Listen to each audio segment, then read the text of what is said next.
নমস্কার, একালের রান্নাঘরে সকলকে স্বাগত জানাই। আজকে আমি মুসুর ডালের একটি নতুন রেসিপি নিয়ে চলে এসেছি।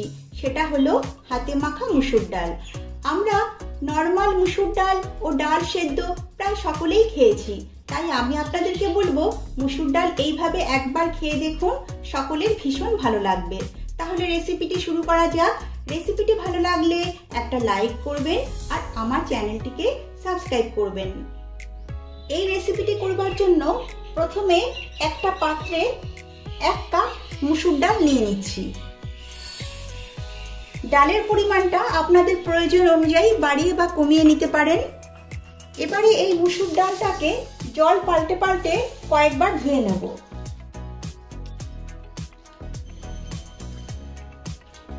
এবারে একটা মিক্সিং বোল নিয়ে নিয়েছি, এতে নিয়ে নিচ্ছি ধুয়ে রাখা ডাল।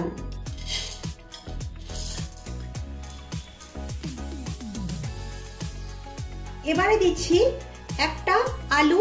এই আলুটাকে আমি লম্বা লম্বা করে কেটে নিয়েছি, আলুটা নিয়ে নিচ্ছি। দিচ্ছি একটা বড় সাইজের কুচনো পেঁয়াজ, একটা টমেটো লম্বা করে কেটে নিয়েছি, নিয়ে নিচ্ছি।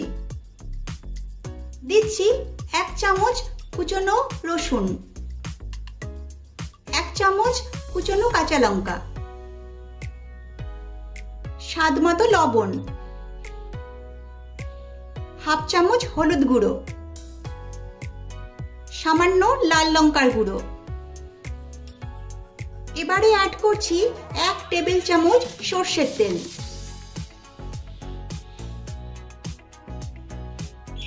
এখন এই সমস্ত উপকরণ হাতের সাহায্যে খুব ভালোভাবে মেখে নেব।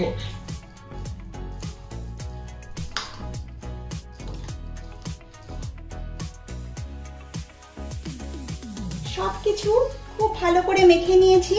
এবারে যাচ্ছি নেক্সট স্টেপে। এখন গ্যাসে একটা কড়াই বসিয়ে দিয়েছি এবং কড়াইটা ভালোভাবে গরম হয়ে গেছে। এবার এতে অ্যাড করছি 1 চামচের মতো সরষের তেল।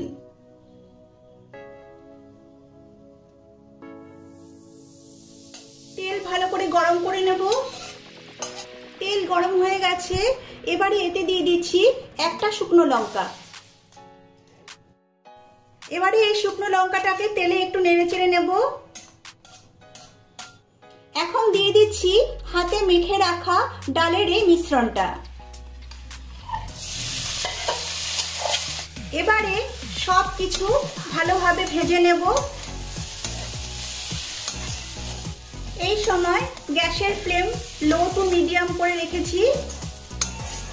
2 থেকে 3 মিনিট এইগুলো আমি একটু ভেজে নেব।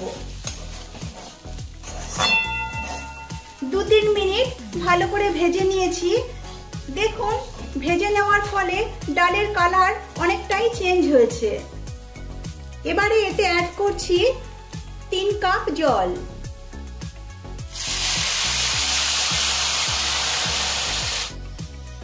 এবার ভালো করে নেড়ে চেড়ে সব মিশিয়ে নেব।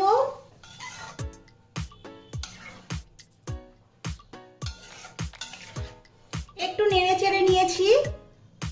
এখন গ্যাসের ফ্লেম লো টু মিডিয়াম করে 5-6 মিনিটের মতো ঢাকা দিয়ে আমি এটাকে রান্না করে নেব। এতে করে ডাল আর সমস্ত সবজিগুলো ভালোভাবে সেদ্ধ হয়ে যাবে। ফিরে আসছি 5-6 মিনিট পর। ফিরে এলাম 6 মিনিট পর। এবার ঢাকনাটা তুলছি। এই 6 মিনিটের মধ্যে আমি মাঝখানে একবার ঢাকনা সরিয়ে একবার নেড়েচেড়ে দিয়েছিলাম। ঢাকা দেওয়ার ফলে ডাল আর সবজিগুলো খুব ভালোভাবে সেদ্ধ হয়ে গেছে। এবারে এতে অ্যাড করছি 1/2 চামচ চিনি। তবে আপনারা যদি চিনি দিতে পছন্দ না করেন তাহলে এটা স্কিপ করতে পারেন। তবে আমার মতে চিনি দিলে এই রান্নার টেস্ট অনেকটাই বেড়ে যায়। এবারে দিচ্ছি 1 মুঠি ধনেপাতা কুচি। ধনেপাতা দেওয়ার পর আর বেশিক্ষণ এটাকে রান্না করব না। এবারে গ্যাসের ফ্লেম অফ করে দিচ্ছি। এখন 2 মিনিটের মতো একটু স্ট্যান্ডিং টাইমে রাখছি, তারপরে একটা অন্য পাত্রে ট্রান্সফার করে নিচ্ছি। তৈরি হয়ে গেছে হাতে মাখা ডাল চচ্চড়ি। এটি আপনারা ভাত, রুটি, পরোটার সঙ্গে অনায়াসে সার্ভ করতে পারেন। এই রেসিপিটি আপনারা ঘরে ট্রাই করুন। ভালো লাগলে লাইক ও শেয়ার করবেন আর কমেন্ট করে অবশ্যই জানাবেন রেসিপিটা আপনাদের কেমন লাগলো। আর আমার এই চ্যানেলটিকে সাবস্ক্রাইব করার অনুরোধ রইল। সুস্থ থাকবেন, ভালো থাকবেন। নমস্কার।